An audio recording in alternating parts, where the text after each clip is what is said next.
The first time I realized something was off, I wasn't even supposed to be home. I'd left my headphones in my room and came back halfway across campus to grab them before my afternoon class. It should have taken 2 minutes. Run upstairs, grab the case, leave. Instead, I ended up frozen at the top of the stairwell, listening to my name come out of Elliot's mouth. And the way he was talking about me, it wasn't casual. It wasn't friendly. It was personal. Elliot and I had been roommates for about 8 months at that point. Same apartment, 2 bedrooms, shared kitchen, the usual cheap college setup. We weren't best friends, but we got along easily. He was one of those guys who didn't try too hard to be likable, but somehow was anyway. Calm, sarcastic, quietly funny when you caught him in the right mood. Tall, broad shoulders, messy dark hair he never bothered to style. Engineering major. Gym at 6 a.m. type. The kind of guy who looked like he had his life under control even when the rest of us were barely surviving midterms. And me? I was Kyle. Communications major. Chronic overthinker. Professional avoider of awkward conversations. Which is why, when I heard my name from downstairs, I should have just kept walking. But I didn't. I'm telling you, it's not like that, Elliot was saying. He was in the living room. I could hear his voice clearly through the stairwell. He must have been on the phone. I stopped without even realizing it. A pause. Then Elliot again, quieter this time. No, man. He doesn't know. My stomach dropped. I should have walked away right then. I know that now. But when you hear your name mixed with a sentence like that, your brain doesn't exactly make good decisions. I stayed. Another pause. Whoever he was talking to must have said something long, because Elliot let out this slow exhale that sounded like frustration. It's not a crush, he said.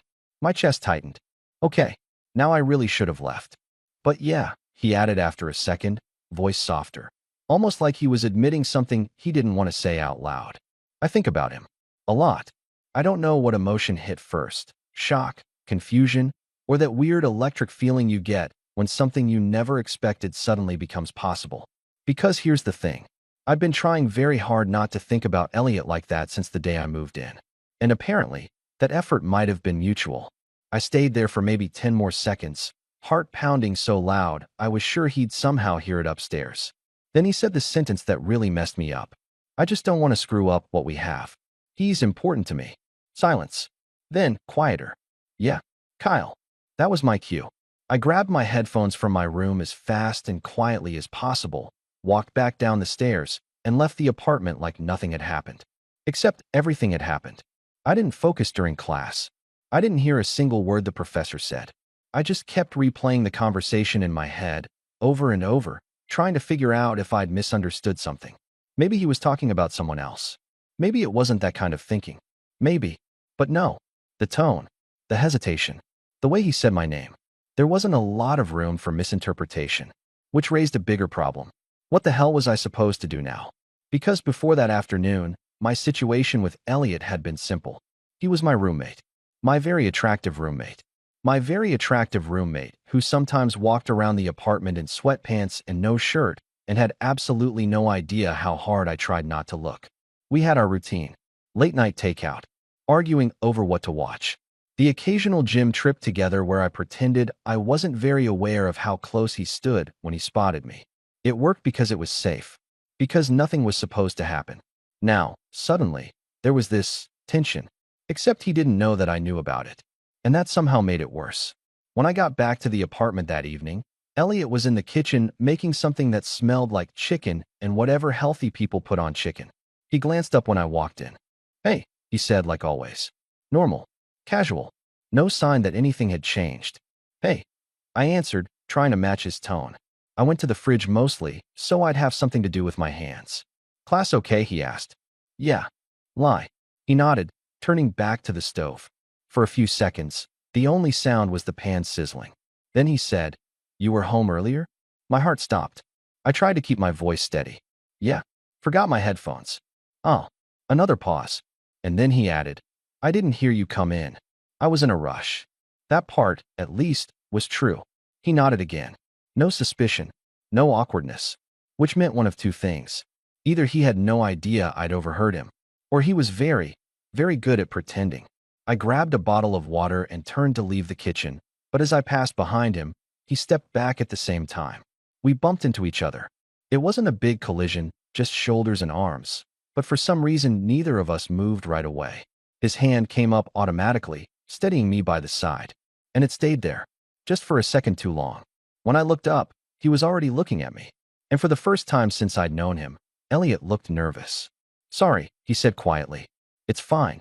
Neither of us moved. The kitchen suddenly felt very small, very quiet, very aware.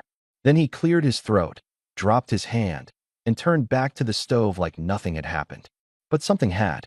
Because now I wasn't just wondering if Elliot thought about me. Now I was starting to wonder if he knew I was thinking about him too. And the worst part? I wasn't sure how much longer either of us was going to be able to pretend we didn't notice. That night was torture. Not in some dramatic, movie scene way. Just the quiet, slow kind where your brain refuses to shut up. I lay in bed staring at the ceiling, replaying every interaction Elliot and I had ever had. Like suddenly, there were hidden meanings buried in all of them. The gym sessions. The way he'd sometimes text me even when we were in different rooms. "You want food? You alive in there?" Movie night. The way he always waited for me if we were leaving the apartment together. The way he'd sit just a little too close on the couch. The way his knee would press against mine and neither of us would adjust. Had that all been accidental? Or had we both just been cowards? I rolled onto my side, exhaling hard into my pillow. Because here was the bigger problem. If I hadn't overheard him, I would have kept pretending forever. Now I couldn't unhear it. I think about him. A lot. The words wouldn't leave my head. And the stupidest part? The part one hated admitting to myself? I like that he did. The next morning, I woke up early. Not because I had to. Because I couldn't sleep. I could hear movement in the kitchen, cabinets opening, coffee machine humming. Elliot was up. He always was before me. For a second, I considered staying in my room. Avoiding him. Buying myself time to figure out how to act normal. But that felt worse. So I dragged myself out of bed and walked into the kitchen like nothing was eating me alive. Elliot was standing by the counter in gray joggers and a black tank top, pouring coffee into his mug. His hair was still messy from sleep. He glanced up. "Morning." God, he looked unfairly good before 8 a.m. "Morning," I muttered, heading for the cabinet. There was a weird energy between us. Subtle, but there. Or maybe that was just me being hyper-aware now. I grabbed a bowl and almost dropped it because my hands felt stupidly unsteady. "You good?" he asked. "Yeah, just tired." He studied me for a second longer than necessary. Then, "You sure?" There was something in his tone. Concern? Suspicion? My pulse kicked up. Was he wondering if I'd heard him yesterday? I forced a shrug. Why wouldn't I be? He hesitated. And for a split second, I thought he was going to say something. Confess. Ask. Push. But instead, he just nodded slowly. Just checking. I poured cereal I didn't want and leaned against the counter across from him. We stood there in silence for a few seconds. The kind that feels louder than noise. Then he said it. "Kyle." My stomach flipped. "Yeah." He opened his mouth. Closed it. Ran a hand through his hair. And that was when I realized something. Elliot didn't get nervous. He was the calm one. The steady one. The guy who handled everything without flinching. But right now, he looked like he was arguing with himself. Finally, he shook his head lightly. Nothing. And that single word somehow frustrated me more than anything. The tension didn't explode. It built. Over the next few days, everything felt amplified. If his hand brushed mine grabbing the remote, I felt it all the way up my arm. If he stood behind me in the kitchen, I was painfully aware of the heat of his body. If he laughed at something I said, my chest tightened in a way it hadn't before. And the worst part? He seemed aware too. There were more lingering looks. More moments where our eyes held just a second too long. More almost sayings. Like Thursday night. We were on the couch watching some random show neither of us was paying attention to. The apartment lights were dim. It was late. My leg was stretched out across the couch. His was bent, knee angled toward me. At some point, our knees touched. Neither of us moved. 10 seconds. 20. A minute. I could feel my heartbeat in my throat. Then Elliot shifted slightly, not away. Closer. Just enough that our legs pressed fully together. It was subtle. If anyone else had been in the room, they wouldn't have noticed. But I did. And I knew he did too. I swallowed. "You're taking up my space." His lips twitched. "You're dramatic." "Am not." "Are." But he didn't move. And neither did I. The air felt heavy. Finally, I couldn't take it anymore. "Elliot." He turned his head toward me. "Yeah." There it was again. That softness. I hesitated. This was it. The moment. I could confront him, admit I overheard him, rip the bandage off. Instead, I chickened out. You're sitting on the remote. He blinked, then looked down, then huffed a quiet laugh, shaking his head as he reached under his thigh and pulled it out. Idiot, he muttered. I laughed too, but inside, I hated myself a little, because I'd almost said it, and I was pretty sure he had too. It finally snapped 3 nights later. I didn't plan it. I didn't script it. It just happened. I came home late from studying. The apartment was dark except for the lamp in the living room. Elliot was sitting on the couch, elbows on his knees, staring at the floor. He looked up when I walked in. You're late. Library. He nodded slowly. Something felt off. I dropped my bag by the door.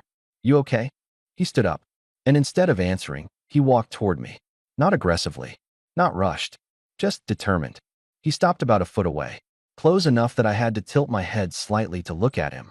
Kyle, he said quietly. That tone again. My chest tightened. Yeah. He held my gaze. And this time, he didn't look away. I need to ask you something. My heart started pounding, because I had a feeling I already knew what it was, and I wasn't sure I was ready to answer. I need to ask you something. He said it calmly, but there was tension under it, like he'd been rehearsing this in his head and finally got tired of waiting. My throat felt dry. Okay. For a second, he just looked at me. Not casual, not joking. Serious. Were you home the other afternoon? He asked. There it was. Every possible response flashed through my brain at once. Lie. Deflect. Play dumb. But something in his face told me he already suspected the truth. I told you, I said slowly. I came back for my headphones. His jaw tightened slightly. Did you hear anything? The question hung between us. This was the moment. I could still technically pretend, but I was tired. Tired of the tension. Tired of pretending I hadn't spent the last week analyzing every breath he took. So I exhaled. Yeah, I admitted. Silence. He didn't look surprised. He just closed his eyes briefly, like he'd been bracing for that answer. How much? He asked quietly. Enough. He nodded once. No anger. No denial. Just acceptance. I wasn't supposed to hear it, I added quickly. I wasn't trying to spy or anything. I know, he said. You're not like that. That small sentence hit harder than it should have. You could have said something, I muttered. He gave me a look. So could you. My heart stuttered. What's that supposed to mean? Elliot ran a hand over the back of his neck. Nervous habit. I'd seen it before during exams or when he was stressed. Never because of me. Come on, Kyle, he said, voice lower now. You really think I've been the only one feeling this? There it was. No joking. No vague hints. Straight to the point. My pulse was pounding so hard I felt it in my ears. I didn't know if you were, I admitted. Why?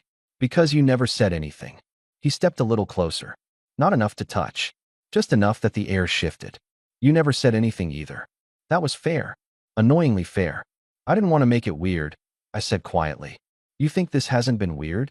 I let out a shaky breath. Okay, yeah. It's been weird. He huffed a small laugh at that. The tension cracked just a little. Then his expression softened. I wasn't lying, he said. About what I told him. I know. I do think about you. The way he said it, steady, direct, made my chest tighten. Yeah, I said quietly. I figured. He studied my face carefully. And what? And what are you thinking? God, I hated how exposed this felt. But at the same time, there was relief. We weren't dancing around it anymore. I've been trying not to think about you like that since the day we moved in, I admitted. His eyebrows lifted slightly. Seriously? Seriously. A slow exhale left him. Not shocked. Not smug. Almost relieved. So I've just been torturing myself for 8 months, he muttered. You think this has been easy for me? He shook his head slightly, like he couldn't believe it. You're unbelievable, he said. Why? Because you look at me like, he stopped himself. Like what? He hesitated, then finished it. Like you want me. The air between us shifted, because he wasn't teasing. He wasn't exaggerating. He was right. And you don't. I asked softly. His jaw flexed. Kyle. The way he said my name this time wasn't careful. It was loaded. Before I could overthink it, I took half a step closer. Now there was barely any space left between us. If you didn't want this, I said, heart racing, you would have shut it down a long time ago. He looked down at me, and that was when I saw it clearly. He wasn't scared of his feelings. He was scared of ruining us. I don't want to lose what we have, he said quietly. You won't. You don't know that. I do. How? Because we've already been walking around like this for months, I said. And we're still here. That made him pause. He searched my face like he was looking for doubt. He didn't find any. The tension finally snapped. Not explosively, not dramatically, just honestly. His hand came up slowly, giving me every chance to step back. I didn't. His fingers brushed my waist. Light. Careful. Tell me to stop, he murmured. I didn't. Instead, I reached for him first. And that surprised both of us. My hand fisted lightly into the fabric of his shirt. I'm done pretending, I said quietly.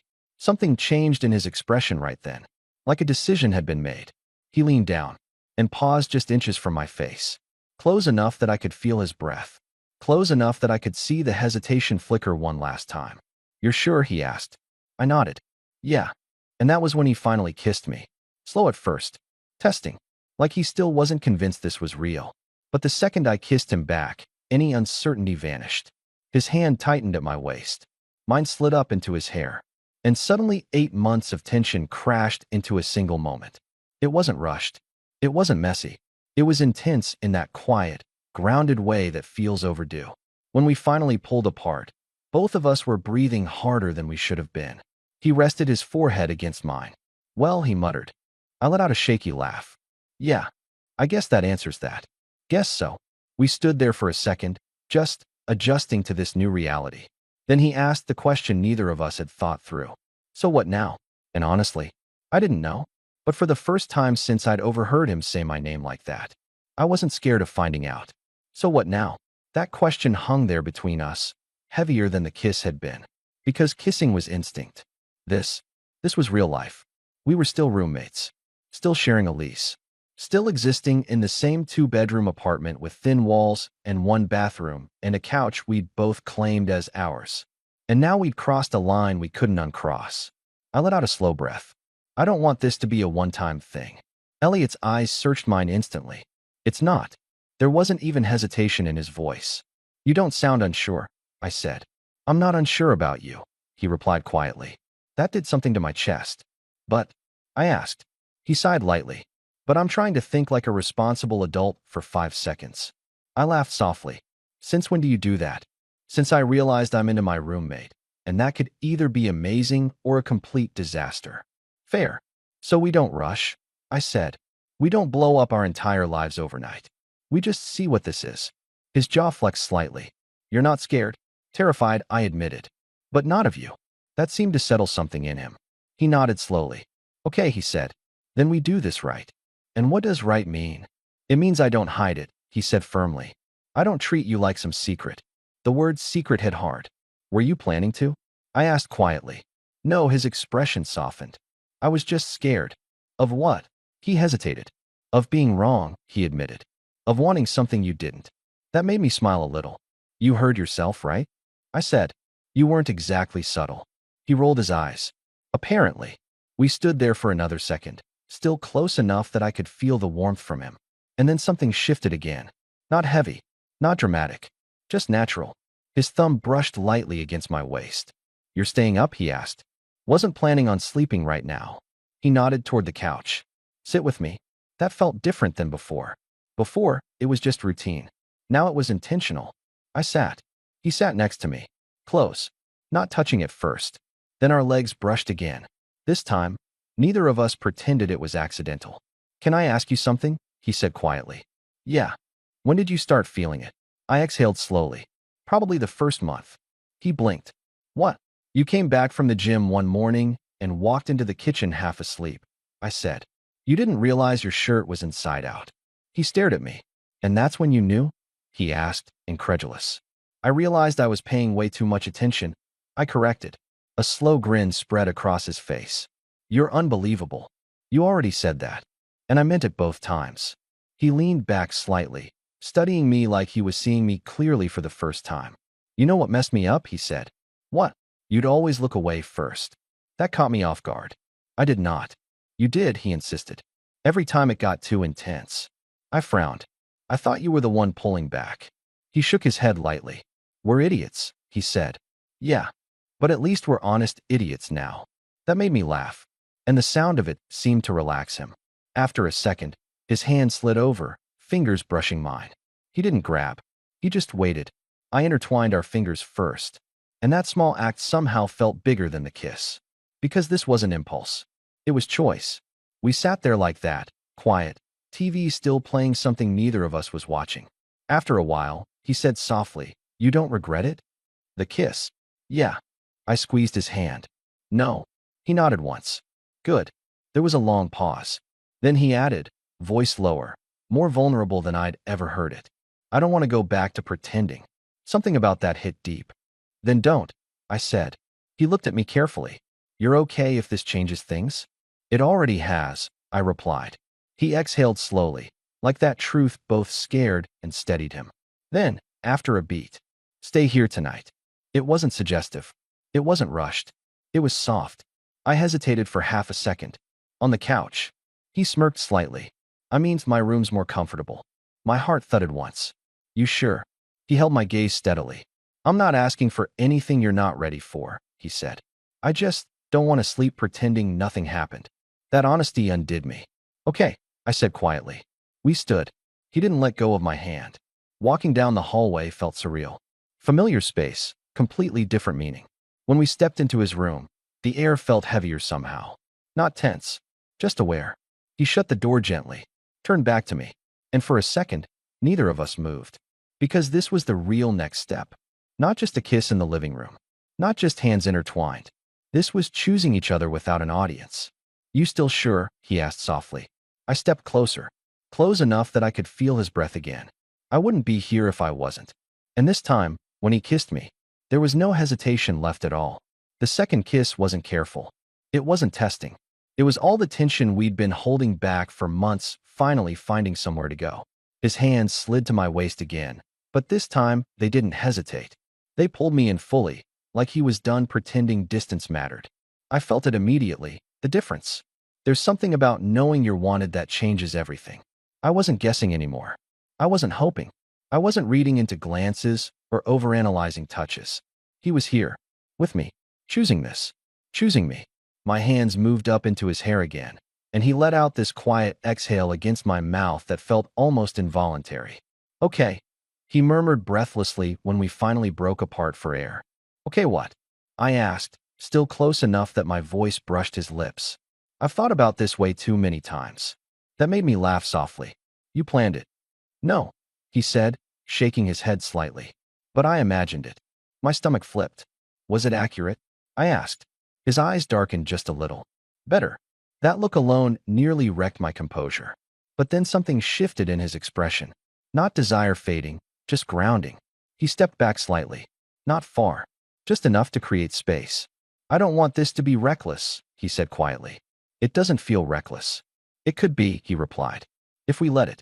That was Elliot. Even now. Even here. Always thinking ahead. Always protecting.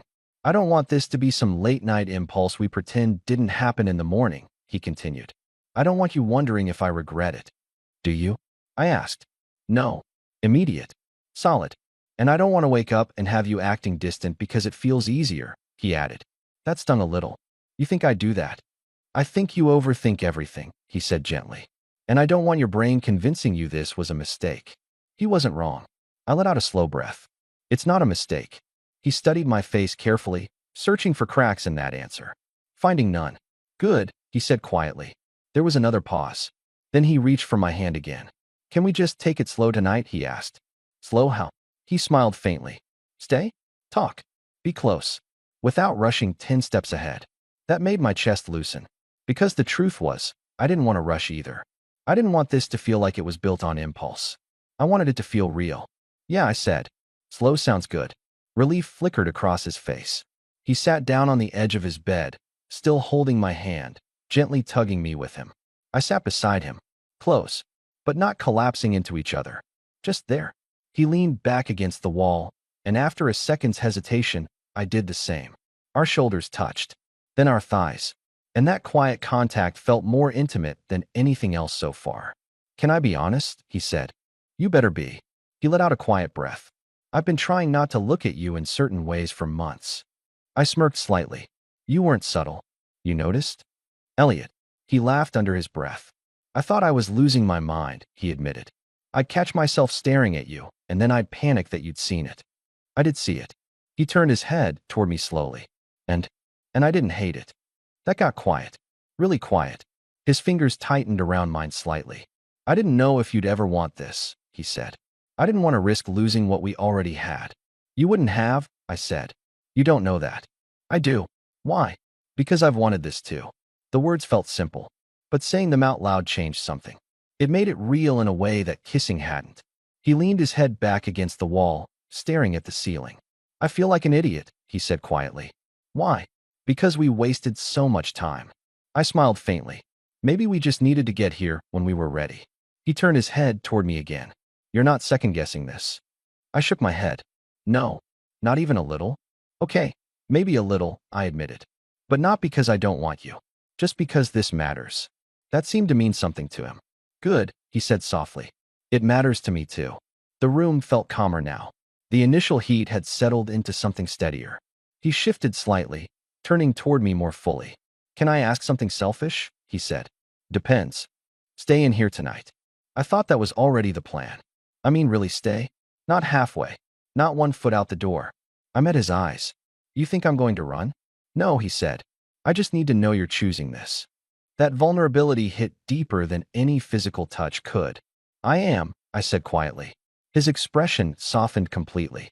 And this time when he leaned in to kiss me, it wasn't urgent. It wasn't rushed. It was slow. Intentional. A promise more than a spark. When we finally lay back on the bed, still fully dressed, still just holding each other, the room felt different. Safe. His arm wrapped around me naturally, like it had always belonged there. And as I rested my head against his chest, listening to his heartbeat slow, I realized something. This didn't feel like a risk. It felt like something that had been waiting patiently for us to catch up. After a few quiet minutes, he murmured against my hair. You know I'm not going back, right? Back where? To pretending. I tilted my head up slightly. Good, I said. Because I'm not either. He pressed a soft kiss to my forehead. And for the first time since I'd overheard him say my name that afternoon, everything felt simple. Not easy. Not uncomplicated. But simple. We wanted each other. And neither of us was hiding anymore. Waking up next to him felt surreal. Not because we'd done anything wild. Not because something dramatic had happened overnight. But because it felt normal. Too normal. I woke up first. The room was still dim, early morning light barely slipping through the blinds. Elliot's arm was still around me, heavy and warm across my waist. His breathing was slow and steady against the back of my neck. For a second, I just stayed there, letting it sink in. This wasn't a dream. This wasn't a heat-of-the-moment mistake. I was in his bed, in his arms, and nothing felt wrong about it. If anything, it felt overdue. I shifted slightly, careful not to wake him, which, of course, woke him. His arm tightened instinctively. Don't move, he mumbled, voice rough with sleep. I froze, smiling. You're awake. Barely. He buried his face lightly against my shoulder. And something about that small, unguarded gesture hit harder than anything the night before. No tension. No second-guessing. Just instinct. Still here? He asked quietly. Yeah. He exhaled. Good. There was something vulnerable about that word. Like part of him still expected me to disappear by morning. I turned slightly, so I could see his face. You thought I'd leave? I didn't know, he admitted, eyes half open now. You overthink. I overthink. I figured one of us would panic. I smiled faintly. You panicking? He studied me for a second, then shook his head. No. Me neither. That seemed to settle something between us. He brushed a thumb lightly over my side. Last night wasn't just a we'll see what happens thing, he said. I know. I'm serious, Kyle. So am I. He held my gaze. And then something changed in his expression. Not doubt. Just realization. This means people are going to know, he said quietly. There it was. The real-world part. Our friends. Campus. Mutual circles. Yeah, I said. You okay with that? I hesitated. Not because I was ashamed, but because it was a big shift. I don't want to hide, I said honestly. Neither do I. But I also don't want to make it a big announcement. Agreed. We were quiet for a second. Then he added, I told Jake. That caught me off guard. You did? Yeah. He's the one I was on the phone with. My stomach flipped at the reminder. He knew? He suspected, Elliot admitted. He's been calling me out for months. I couldn't help laughing softly. Great. So everyone saw it except us. Pretty much. He smiled faintly. Then his expression turned more serious again. I don't care what anyone thinks, he said. I just care that you don't pull away if it gets real. That word again. Real. It's already real, I said. He searched my face. You're not scared? I am, I admitted. But not because of being with you. He nodded slowly. Then what? Because if this goes wrong, it'll hurt. That hung in the air. He didn't brush it off. Didn't give some empty reassurance. Instead, he shifted closer. It will, he said honestly. That wasn't what I expected. But I'd rather risk it than keep pretending, he added. That was Elliot. Always steady. Always choosing the harder, honest option. I'm not going anywhere, I said quietly. Good, he murmured. He leaned in and kissed me again, soft, unhurried, like he was still adjusting to the fact that he could. No tension, no doubt, just warmth. After a while, we finally got up. Walking into the kitchen together felt strange in a completely new way. Not because anything had changed physically, but because everything had shifted internally. We weren't roommates pretending nothing was there anymore. We were something else. He moved around the kitchen like usual, coffee, toast, whatever healthy thing he'd convinced himself he liked. But now, every small glance meant something. Every brush of fingers wasn't accidental. At one point, as he reached past me for a mug, his hand slid briefly to my lower back. Not hidden, not secretive, just there. And that small confidence did something to me. Are we telling anyone? I asked casually. He glanced over his shoulder. Who? I don't know. The world. He smirked slightly. You trying to go public 24 hours in? I'm asking. He turned fully toward me, leaning back against the counter. We don't owe anyone a press release, he said. But I'm not hiding you. That phrase hit harder than it should have. Not hiding you. I like that, I admitted. Good. There was a quiet beat. Then he added, but maybe we start with not making out in front of the microwave. I laughed. Fair. The apartment didn't feel tense anymore. It felt lighter, like something that had been hovering between us for months had finally settled into place.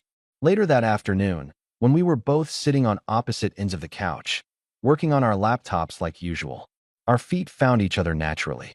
No hesitation, no panic, just quiet contact. And that was when it really sank in. This wasn't a secret overheard on a staircase anymore. This wasn't stolen glances or unfinished sentences. This was us. And for the first time since that afternoon, there was nothing left unsaid between us. It didn't blow up. That's what surprised me most. There wasn't some dramatic shift the next day. No awkward silences. No sudden realization that we'd made a mistake. If anything, it felt like something had clicked into place. But that didn't mean it was effortless. 3 days after we kissed for the first time, we ran into Jake on campus. And of course, Elliot didn't give me a heads up. We were walking side by side toward the student center, not holding hands, but close enough that our shoulders brushed every few steps. Comfortable. Jake spotted us first. Well, he called out, slowing down in front of us with that smug grin. About time. I froze. Elliot didn't. Shut up, he said casually, but there was zero denial in his tone. Jake looked between us like he was watching a reality show finally reach the confession episode. So I'm assuming the dramatic internal conflict is over? I glanced at Elliot. He told you everything? Not everything, Jake said. Just enough to know he's been staring at you like a lovesick idiot for months. Elliot groaned. You're the worst. I tried not to smile. Relax, Jake added, tone softening. I'm happy for you guys. Guys. Plural. That word hit different. He clapped Elliot on the shoulder. About time you stopped pretending. Then he walked off like he hadn't just confirmed our relationship to the universe. We stood there for a second. That was subtle, I muttered. Elliot glanced at me. You okay? I searched myself for panic. For shame. For regret. None of it was there. Yeah, I said honestly. I am. He studied me carefully, making sure. Then nodded. Good. That night, back at the apartment, something shifted again. Not in a dramatic way, but in the quiet details. We weren't hovering in doorways anymore. We weren't hesitating before sitting close. We weren't pretending not to touch. At one point, I was standing at the counter scrolling on my phone when Elliot came up behind me. Before, that kind of closeness would have felt charged. Now, it felt natural. His hand slid lightly to my waist. Not testing, not cautious, just there. You still good? He murmured near my ear. Yeah, I said softly. He pressed a small kiss against the side of my head. Simple, uncomplicated, mine. And that was when it really hit me. This wasn't about tension anymore. It wasn't about the secret I overheard. It wasn't about the adrenaline of finally admitting something. It was about consistency. The way he checked in. The way he didn't hide it. The way he didn't flinch when someone like Jake joked about it. Later that night, we were back on the couch, like always. But now my legs were draped across his lap without thought. His fingers traced slow patterns over my knee while we watched something neither of us cared about. "I've been thinking," he said after a while. "That's dangerous." He squeezed my leg lightly. "Shut up." I smiled. "I mean it," he continued. "We should probably talk about what this actually is." I lifted my head to look at him. "You want a label?" "I want clarity." "Okay." He took a breath. "I don't want to date casually," he said. "Not you." That made my chest tighten in a way that felt bigger than nerves. "You're not casual to me," he added. I swallowed. "So what are we doing?" He held my gaze steadily. "I'm not seeing anyone else," he said. "And I don't want to." My heart thudded once. "You're asking if we're exclusive." "I'm telling you I am," he corrected softly. That caught me off guard. Not a question, a decision. "I don't want anyone else either," I admitted. He searched my face one more time. "You sure?" "Yes." A slow exhale left him, almost like relief. "Okay," he said quietly. And just like that, it wasn't undefined anymore. Not just roommates who crossed a line. Not just tension turned into late-night honesty. We were choosing each other. On purpose. There was something steady about that. Grounded. No fireworks exploding in the background. No dramatic music playing. Just two guys on a couch, quietly deciding this mattered. After a while, I rested my head against his chest. "You know," I said softly, "if I hadn't forgotten my headphones that day." He smiled faintly. "You would have kept pretending?" "Probably." He brushed his fingers through my hair. "I'm glad you heard it." "Yeah." "Yeah," he said, "because I don't think I would have said it first." I laughed quietly. "You literally did." "On accident." "Still counts." He tilted my chin up gently, so I had to look at him. "No more accidents," he said. "No more pretending." I agreed. And this time when he kissed me, it wasn't tension. It wasn't release. It was certainty. Things didn't change overnight. And honestly, I think that's why it worked. There was no dramatic moment where we sat our friends down and made an announcement. No sudden shift where the apartment felt like a completely different place. Instead, it happened in small ways. The kind you don't notice at first. Like how Elliot started waiting for me outside my classroom if our schedules lined up. Or how I stopped knocking before walking into his room. Or how our evenings slowly turned into a routine that didn't need to be discussed anymore. Dinner, couch, something playing in the background, his arm finding its way around me without either of us thinking about it. It was easy, and that scared me a little. Because easy meant this wasn't just a phase. This wasn't curiosity or tension finally burning out. This was real life. About 2 weeks after everything started, we were at a small get-together at Jake's place. Nothing big. Just a few people from our friend group, pizza, music, the usual. I hadn't really thought about it much until we walked in together. Not side by side like roommates. Together. Elliot's hand brushed the back of my shoulder as we moved through the doorway. Not a big gesture. Not showy. But it was natural. Comfortable. Jake noticed immediately. He didn't make a scene. Just gave Elliot a look that said finally and handed us both drinks like this had been obvious to everyone except us. The rest of the night went the same way. No weird reactions. No awkward questions. Just the occasional glance from someone who clearly already suspected. At one point, we ended up squeezed onto the couch with everyone else. Elliot's arm settled behind me along the back cushion. Then his fingers rested lightly against my shoulder. And he left them there. Not hiding it. Not checking if anyone was watching. Just being normal. That moment hit me harder than anything dramatic could have. Because it wasn't about making a statement. It was about him not being afraid. Not of people. Not of what this meant. Not of me. Later that night, back at the apartment, the quiet felt different. Not tense. Just reflective. I was in the kitchen grabbing water when Elliot came up behind me. His arm slid loosely around my waist. Again, easy. Natural. "You were quiet tonight," he murmured. "Just thinking. About." I leaned back into him slightly. "How normal this feels." He was quiet for a second. "Yeah," he said softly. "It does." I turned to face him. "You don't feel weird about it?" "No. Not even a little." He shook his head. "I feel weird about how long I waited." I smiled. "Same." There was a quiet pause. Then his expression shifted. Not serious, exactly, but more focused. "Kyle," he said, That tone always meant something mattered. Yeah. He held my gaze. I meant what I said the other night. Which part? I'm not going back to pretending. I'm not either. I know, he said. But I also mean, I'm not halfway in this. My chest tightened slightly. Okay. I don't want this to be temporary, he continued. I don't want this to be something that fades when it gets inconvenient. That honesty hit deep. Because he wasn't talking about the easy part. He was talking about the future. The messy parts. The unknown parts. I'm in this, I said quietly. You're sure? Yes.